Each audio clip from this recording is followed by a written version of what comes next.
نہر سوئز۔ نہر سوئز مصر کی ایک سمندری گزرگاہ ہے جو بحیرہ روم کو بحیرہ قلزم سے ملاتی ہے۔ اس کے بحیرہ روم کے کنارے پر پورٹ سعید اور بحیرہ قلزم کے کنارے پر سوئز شہر موجود ہے۔ یہ نہر 163 کلومیٹر طویل اور کم از کم 300 میٹر چوڑی ہے۔ اس نہر کی بدولت بحری جہاز افریقہ کے گرد چکر لگائے بغیر یورپ اور ایشیا کے درمیان آمد و رفت کر سکتے ہیں۔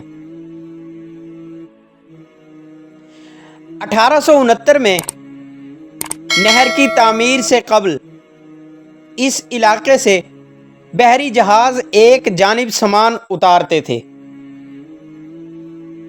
اور بحیرہ قلزم تک اسے بذریعہ سڑک لے جایا جاتا تھا۔ 1869 میں اس نہر کے کھل جانے سے انگلینڈ سے ہندوستان کا بحری فاصلہ نہ صرف 4000 میل کم ہو گیا بلکہ مون سون پر انحصار بھی کم ہو گیا۔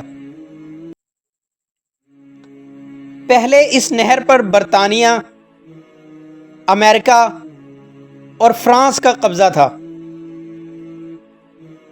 مگر جمال عبد الناصر نے اس نہر کو قومی ملکیت میں لے لیا، جس پر برطانیہ، امریکہ اور اسرائیل نے مصر سے جنگ چھیڑ دی۔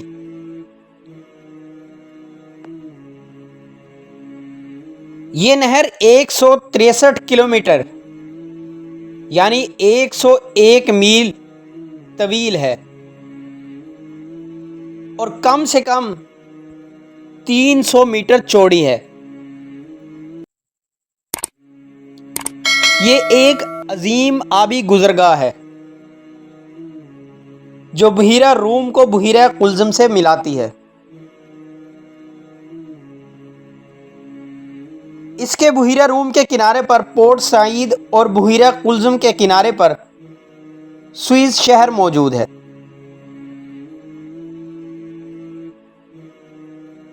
آپ کو ہماری آج کی ویڈیو کیسی لگی؟